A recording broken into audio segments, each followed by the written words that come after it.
Yo, hello les amis, j'espère que vous allez bien et que vous avez la forme. Je vais juste faire une petite vidéo vite fait pour faire une précision par rapport à la demande de visa. Il y a 4 choses que vous devez savoir absolument avant de déposer votre visa, sinon vous risquez d'avoir des refus. J'en ai vu des personnes qui ont obtenu des refus à cause de ça. C'est pourquoi il est important de bien monter son dossier avant de faire le dépôt de visa. La première chose que vous devez savoir, il faut savoir que tu ne peux pas prendre n'importe qui comme garant. Par exemple, tu appelles quelqu'un que tu connais en Europe ici, tu lui dis de te fournir seulement ses papiers pour qu'il soit garant. Non, ça ne passe pas comme ça.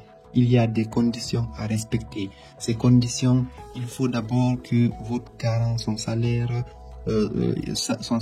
doit être minimum 1800 euros. C'est-à-dire que 3 fois 615 euros. Si votre garant ne gagne pas 3 fois 615 euros, dites-vous que la personne ne peut pas se porter garant. En plus de son salaire de 1800 euros, son contrat de travail doit être un CDI. Il y a un contrat de travail CDI, CDD et intérim. Il faut bien demander à votre garant s'il a un contrat CDI. Par exemple, c'est quoi un contrat CDI d'abord? C'est un contrat à durée indéterminée. Maintenant, s'il a un contrat CDD, par exemple, il a juste un contrat de 3 mois et que vous allez venir ici, il va vous prendre en charge pendant 1 an, donc c'est pas cohérent et ça ne passe pas. Donc, ces deux choses-là, il faut absolument que vous demandez à votre garant. Un, s'il gagne 1800 euros par mois. Deuxièmement, s'il a un contrat CDI. Maintenant, si votre garant ne gagne pas les 1800 euros, vous pouvez trouver un deuxième garant. Par exemple, vous trouvez une deuxième personne encore qui va se porter garant. Comme ça, ils vont partager à deux de 615 euros. Chacun va payer 300 et quelques. Et la deuxième chose que vous devez absolument comprendre, il faut que votre passeport soit valide au minimum 15 mois, c'est-à-dire 1 an et 3 mois. Il faut savoir que l'ambassade va vous donner un visa d'1 an. Maintenant, si toi tu envoies un passeport qui expire dans 3 ou 4 mois, c'est pas cohérent.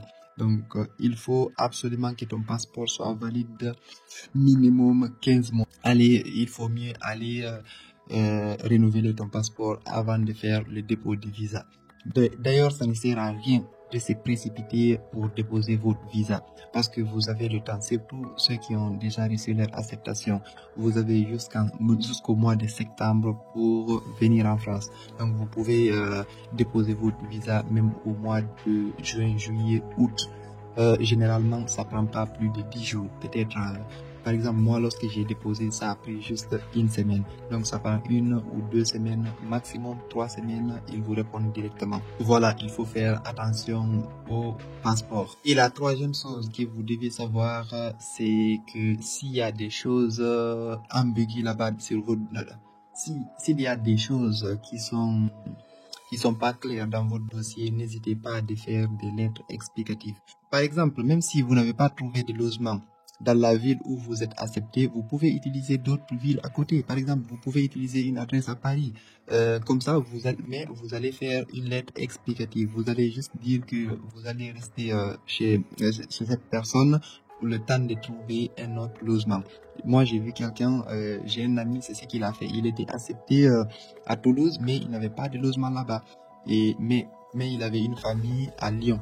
C'est cette adresse-là qu'il a utilisée et ça a passé à l'ambassade. Il a expliqué dans sa lettre qu'il est en cours de recherche. Il a fait tout pour trouver, mais pour le moment, il n'a pas trouvé encore. C'est pourquoi il utilise l'adresse de Lyon. Il va aller là-bas et le temps de trouver un logement dans la ville où il est accepté. Et ça, c'est passé. Je vais récapituler ce que je viens de vous expliquer.